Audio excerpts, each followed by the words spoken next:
Ready to roll? All right.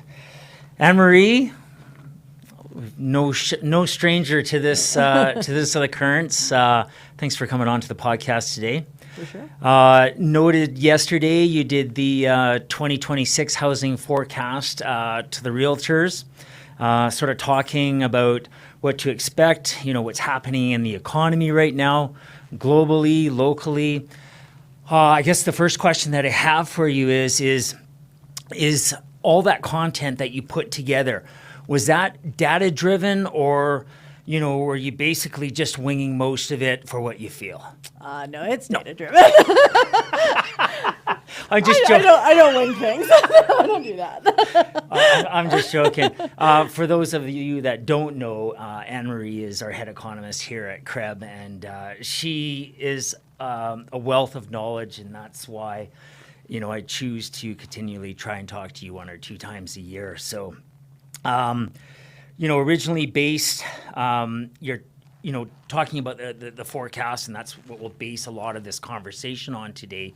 What are the key drivers, and how much, you were talking about balancing out, towards the end of 2025, with the single family market still, having limited inventory, but where do you sort of see things, moving forward in 2026, I guess in all 4 of those segments there, from single family to apartments? Sure. And it does matter. Like it is very different right now, because what we saw happen, and I think part of it is understanding where we came from. Mm-hmm. We came from a market with no supply anywhere, just because of all that strong migration that happened.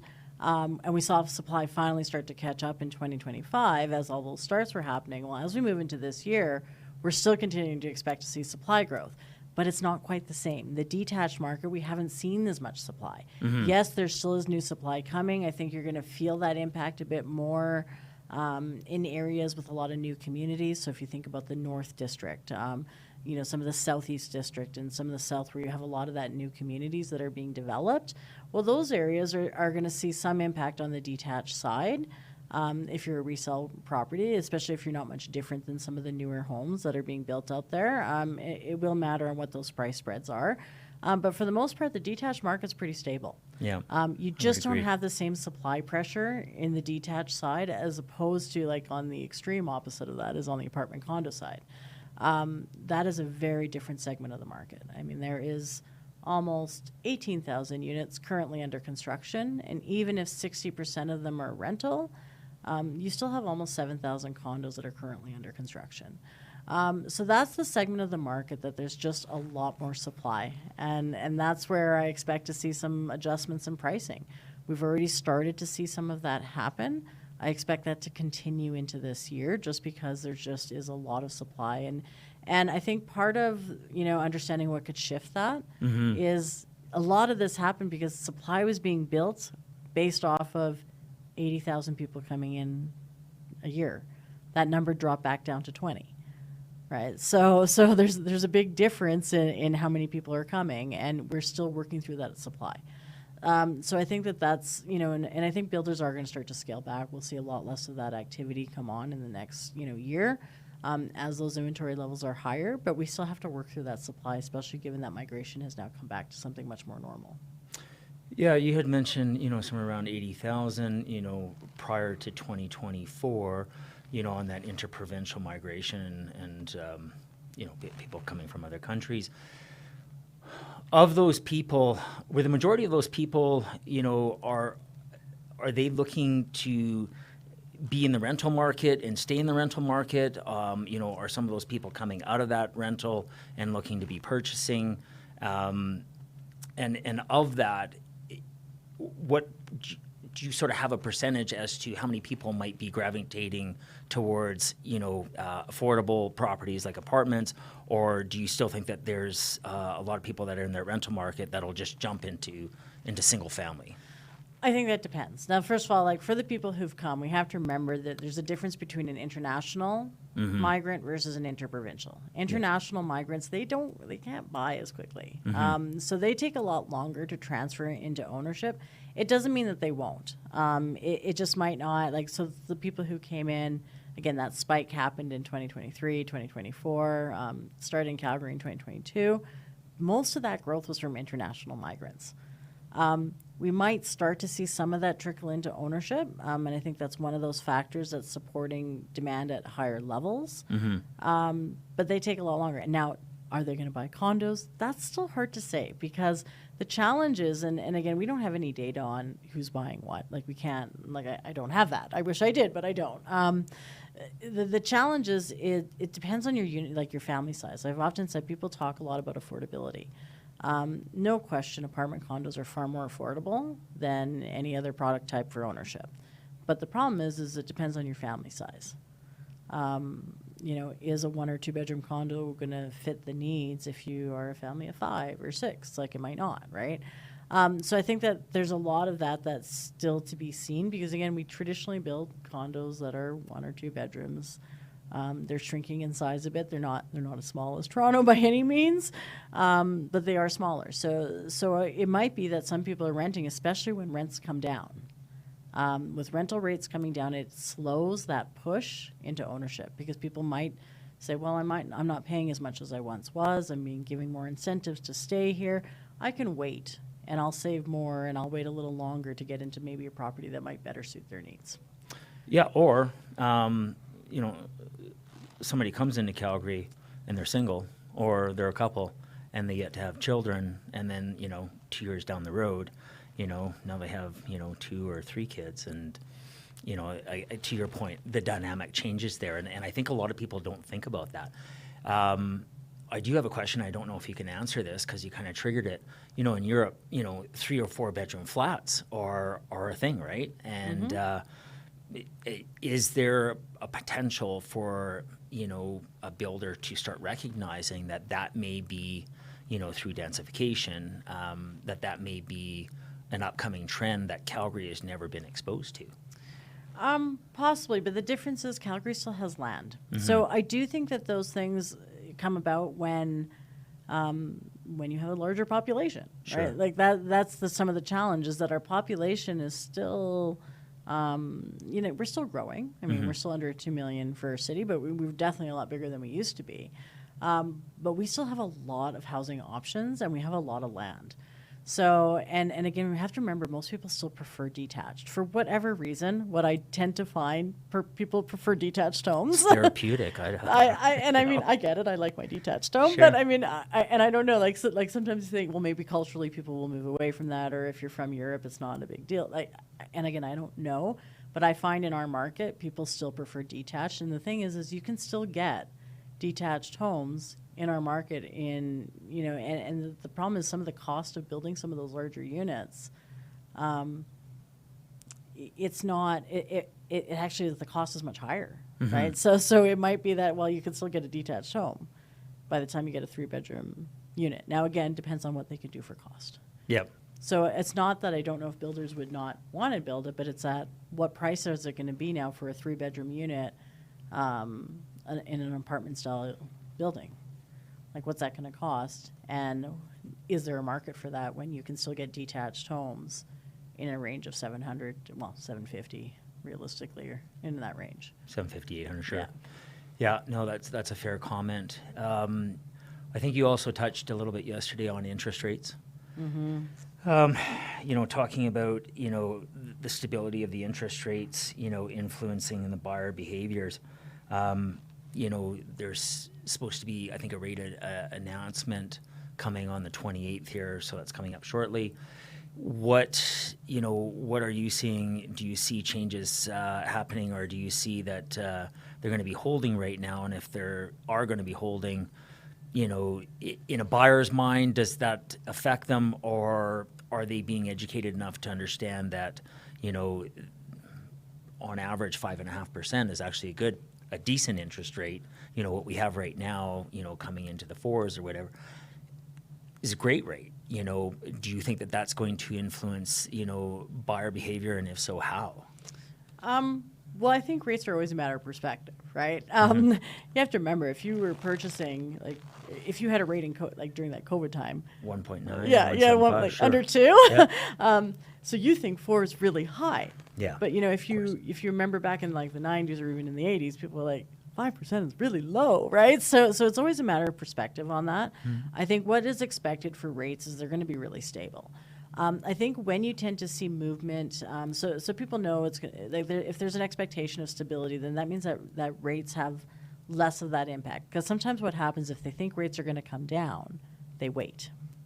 Just like if they think rates are going to go up, Sure. they go in sooner to avoid some of that. But I think that generally the expectations of rates are going to be pretty stable over the next year.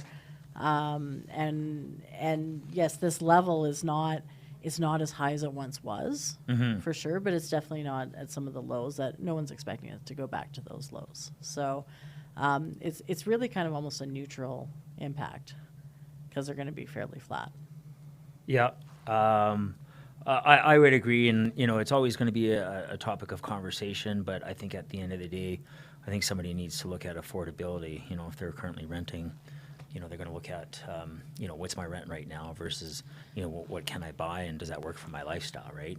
And I think that's probably, and the challenge is because there's so much rental product that's under construction, so much rental product that's becoming available, there's going to be a lot more incentive for rentals to stay in rental because landlords are going to be trying to keep people in their rental product. So you're going to see some rental rate declines. You're having higher vacancy. So again, that's that factor that's I expect will slow some of that push. And as condo prices start to fall, then again, it's that rent versus buy equation, and what does that look like? Yeah. You had talked about the rental, aspect, and, this conversation is not from an investor standpoint, but I think, it's important, again, to note that, there are certain areas within the city where, the vacancy rates are, a lot lower than the outlying areas where these new project completions that have happened, 300 units and, 70-80% of these units, were purchased by investors out of province, and so they're holding and they're underwater. So there's rental incentives coming, but, for a lot of, landlords that have had property, in the inner city or more established neighborhoods, I don't think that that's necessarily the case, and I think you'd probably agree. It does vary by where you are in the city and property type. Like it's never equal across. And again, I think where we're seeing the biggest challenges is where a lot of new units are being constructed. That's where you're seeing a lot more of the issues in terms of higher vacancy points. And I think that's like anything in this market. You really do need to break it down by location. I'm not seeing impacts being even.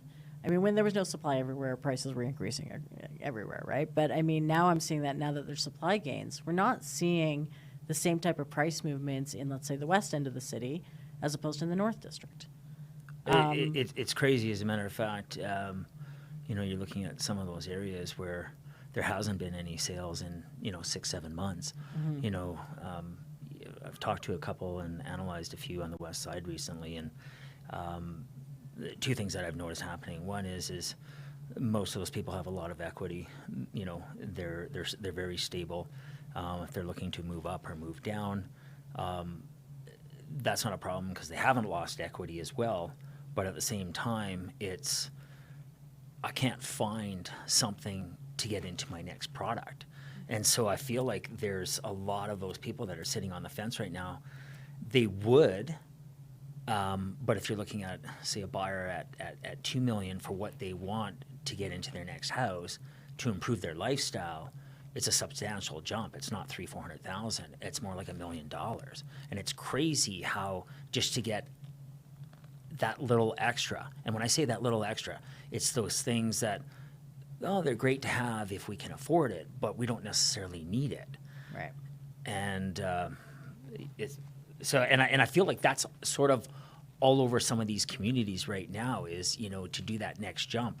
It's not incremental anymore. It seems that there is, an underlying price and then there's a substantial jump. It's not, 1.5 times anymore. It almost seems like it's, getting closer to 2 times or, so.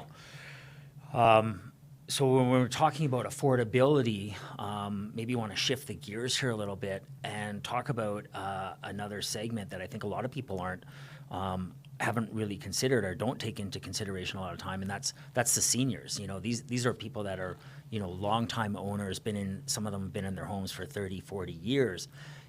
How is the viability in 2026 playing out in terms of what they should be considering, when would be a good time to move, but also, again, you talked about limited inventory if they're downsizing from, a two-story or right-sizing, I love to use that word more than downsizing, into, a house that suits their needs.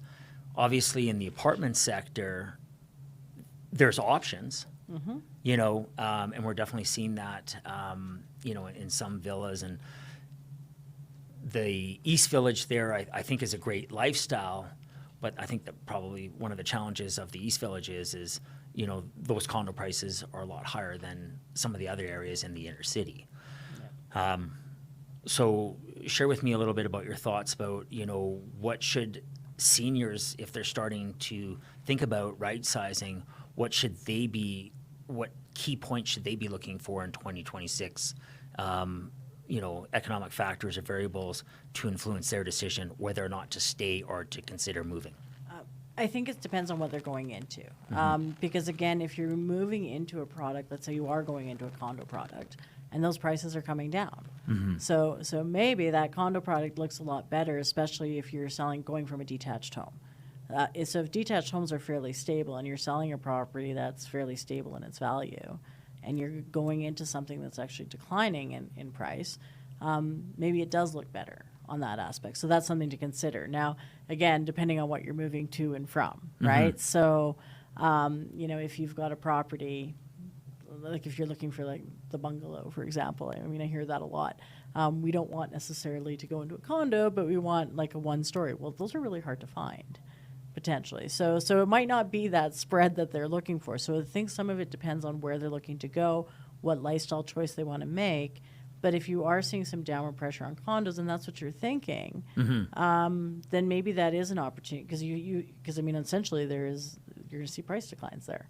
So maybe you can get into something that before seemed a little bit too high. So maybe you'll have some advantage on that aspect. And again, there's I haven't really looked at like certain buildings. Like if you want to go into a specific type of building that's targeted towards 55 plus, you might have a very different experience. Maybe there isn't a lot of product there. So I think that those are things to consider if you're planning on making that move. But of course, it will depend on what property type you're going to, and location will matter. Location, I think more so than ever before, right? I mean, their lifestyle is obviously, is about to change. They're maybe going into more of a community focused, where there's more interaction. Do they still need a vehicle? Do they not need a vehicle? That might influence where you're making that decision. Or if you want to keep your car, does the facility have a place that you can park, right? Do you have those options? Are you close by grocery stores, or do you need higher level of care? Like, do you need an assisted living facility? Like, those are different things. So, a few months back, CREB put out a survey, and I'm wondering if you guys gathered the data, from the member feedback on what percentage of sellers are prioritizing aging in place modifications versus considering a move. Did you guys ever put together anything on that? I have not even seen that. Okay. So, okay, all right, fair enough. So what role are, new supply initiatives playing? Like, is there any funding, or are there any planned senior projects on the horizon in Calgary that you're aware of in the outer lying areas, for this kind of villa lifestyle that's coming up? I haven't really looked specifically at what is targeted for seniors. Yeah. That's getting into some niches that I haven't really been looking at. I think that there's always those talk of those 55 plus condos and what that might look like. But again, seniors housing can vary, right? We have, you range from, the independent living to the assisted living. right? And, assisted living facilities, they're a little different, right? That's a different model. So I think, part of that thought on seniors is well, what stage are you at? What moves do you want to make? And I think that's where it's also coming to that aging in place. For some seniors, the 2-story home is not going to be as feasible. Maybe with some modifications, if you can do that. And do you want to stay there longer, or do you want to go into a condo, or or are you just going to wait and go into assisted living, or what type of care your care needs will matter too? Yeah, 100%. Last week, the city of Calgary sent out the property assessments there. I've certainly been getting a lot of calls from clients that I'm starting to do some evaluations for. The assessments come out based off of prices from July 1st. Yeah. So we're now 6 months back, but as they come out on July 1st, they're typically looking at data that's even, 4 or 5, 6 months back, right? Mm-hmm. So the assessments that I'm seeing happen right now are coming in a lot higher than probably some people's property values. With that said, asking again about seniors that are on fixed incomes, the simple answer is it's affordability, and if their monthly costs go up X, they may start looking at other alternatives. No different than if our fixed costs go up X and it's beyond our means of living. But I'm curious to know if you've got any insight as to how affected some of the seniors may be right now with the heightened taxes that they're likely going to be levied on their personal residences. Well, I think it's not just. I think it's the add up of everything. So it's not. So the challenge is it's not just the taxes. I mean, the taxes have been rising, and I mean sometimes the valuations go down, but your taxes don't necessarily change. Yep. So it just depends on what that mill rate is and what they apply to it. So I think that the problem is right now is that it's not just that component. It's the general cost of living that's been rising. Mm-hmm. Food costs are more expensive. Like everything is a lot more. So that really is a challenge. I mean, cost of living has been identified as one of the biggest challenges. And when you're on a fixed income, it's even harder. Yeah. You don't have that ability to earn more in your incomes. And I don't think that they're supporting any. You're not getting a lot of other gains, from assistance. So I think that is a challenge, and it's just kind of like that's the added layer of additional expenses for a senior if your taxes rise. And again, valuations, I don't know how much some of them did come down. It just depends again on property type, right? Yeah. And again, because detached homes, if they're moving from detached homes, probably are seeing their values are still rising, especially at that point last year where that would have been measured from. They still would have been higher, mm-hmm. right? So you might see that some of the people in condos are seeing their taxes come off a bit, but not necessarily for a detached home. And the challenge is not just that your taxes are rising. It's just it's on top of everything else that has also been getting a little bit harder and a little less giving you affordability challenges. No, I definitely understand. That makes a lot of sense. So with that said, if seniors are starting to consider other alternatives, that's hence come into the equation, adults, with aging parents. And, one of the options, if they are, single family owners with dirt, they repealed, recently the blanket rezoning here. And I think that's going to be... I don't think they've repealed it yet. They haven't repealed. March it's up for discussion, right? They're talking about it. So if they repeal that, and I know that you're data-driven, but I'm wondering if you sort of have any insight as to, is that option going to be taken away to have the capability to build a laneway house or a carriage house in, one of their children's backyards so that their parents maybe, strategize to live with them for multiple reasons. One is economic, the other is for care and emotional support. I'm not sure if that's part of the action. Well, first of all, we don't know what that repeal looks like. And I think a lot of it is not necessarily targeted to the secondary suite, whether it's a lane home or not. I think more of it's targeted to the super high density mid block, right? Right. So I think part of it will depend on what does that repeal look like? What do they replace it with? What are they trying to target? Because they have been encouraging secondary suites. Now, will they come back off that? I'm not sure because I don't think that was part of that discussion. And even if they come off, we have to remember redevelopment was happening before. It was just you had to go through a different process. They just tried to make the process a little bit easier. So it might be that you can still do some of that redevelopment. It just might be look a little different than it once did. So I don't know how far they're going to go on that yet, or what are they really looking at repealing? Like, what problem are they trying to solve for? Because I think there was, a lot of, like when it comes to secondary suites, they opened that up. They said everywhere can have a secondary suite. So does that include a lane home? I'm not sure, right? Is that fall into that classification or not, right? And I don't know if it's just how many units were going on to one site versus, or is it just one unit?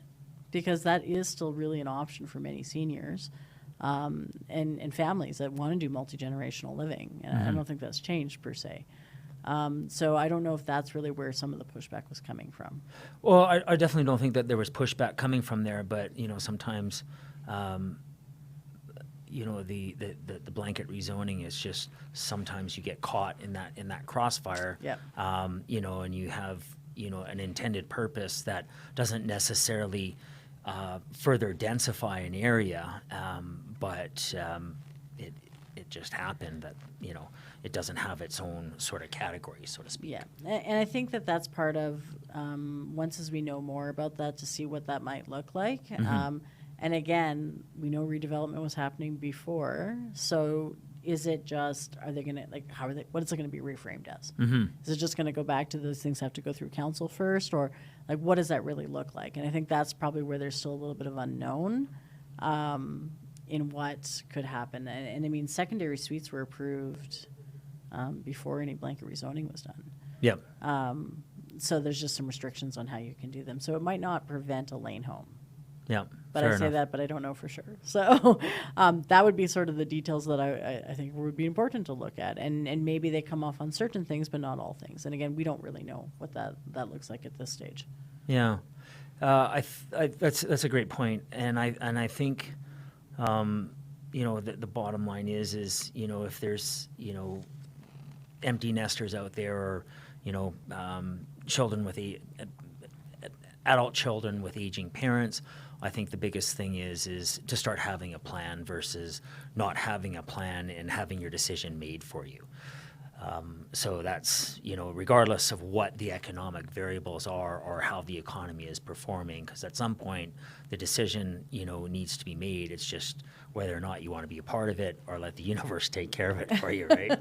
Yeah. So fair enough. I have one last question for you. So let's touch in a little bit about, the global politics that are happening here right now. I probably couldn't have picked a better week to check in with you on it. Carney last week struck a deal with China and Qatar.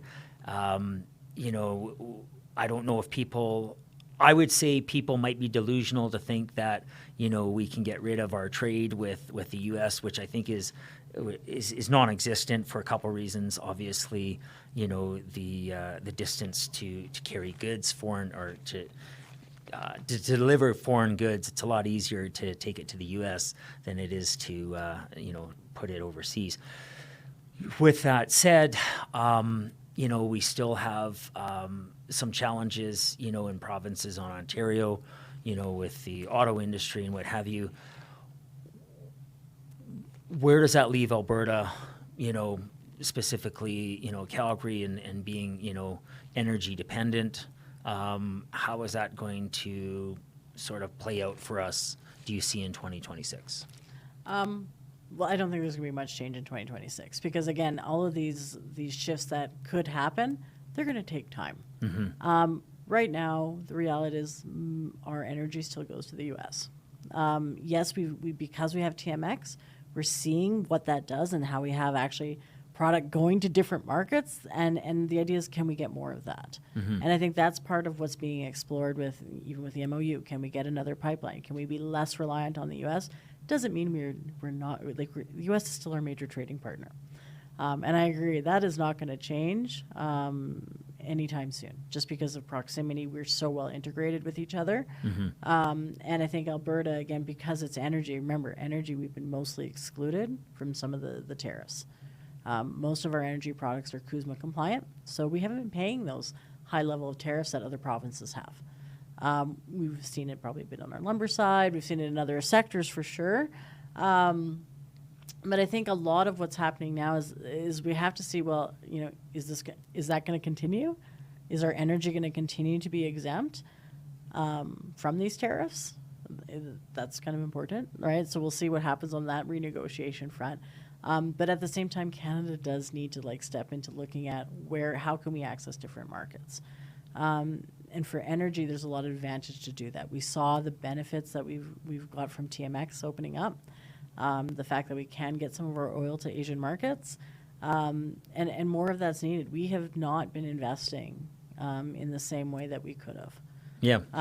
Do I wish this happened 10 years ago? Yeah, I do. But the challenge is all these things, so it seems like we've got some good signals to do things in the right direction, but they still need to be implemented, and they still take time. So it is a good, I see things as almost as the first step is there now. And it's not just about pipelines. So there's other sort of policies that came off. So, removing the clean energy regulation or giving us an exemption because we need natural gas. We don't have a lot of other sources. So how are you going to increase your power supply without that, right? So I think that some of those changes still can help improve investment in other areas of the market as well. It's just a matter of how long is this stuff going to take to actually flow. Yeah. Is it this year? I don't think so. I think that's more of a longer term thing, but at least it's a move in the right direction. So I think when I look at these things, I think the past decade has been a bit of a challenge here, because basically the signal was giving out is we don't want any more oil and gas. Even though, it's a pretty highly valuable resource that is in high demand in a lot of places around the world. So, but we need to be able to extract some of that value and getting it to different markets. And I don't think that's a bad approach to take, but we still need the U.S. Yep. Yep. They sneeze, we catch a cold, right? We do. And it's our proximity. Yep. Right? So, and there has been so much integration over the years. But in many ways, I think that really stopped us from, reinvesting in our own country as well. So we haven't been putting infrastructure in place. Yeah. We haven't been encouraging that sort of business investment. And that's why our productivity has been a bit of a challenge, right? So, and you need to have that business investment to grow. That will help with wages. That helps with some of those cost of living challenges. You'll get better employment if you can do these things. So I think that's really an important piece. At least I'm a lot more positive that there's a lot more focus on it now. Yeah. Because in the past, I feel like we just kind of use consumer spending and housing to grow. And that's long term, that's not the best strategy. So. Well, and I agree with that. You had made a case that, over the last 10 years, we've sort of been stifled because, the weight has been on, moving away from, non-renewable resources. And so maybe we have somebody to thank for forcing us to make a new play. I won't say who that is, but, regardless, hopefully this is a step in the right direction now. Well, and even think about, there's a lot of talk over data centers. Yeah. Well, data centers require a lot of energy. Yep. And reliable energy, it cannot be intermittent. So there's a lot of opportunity for that.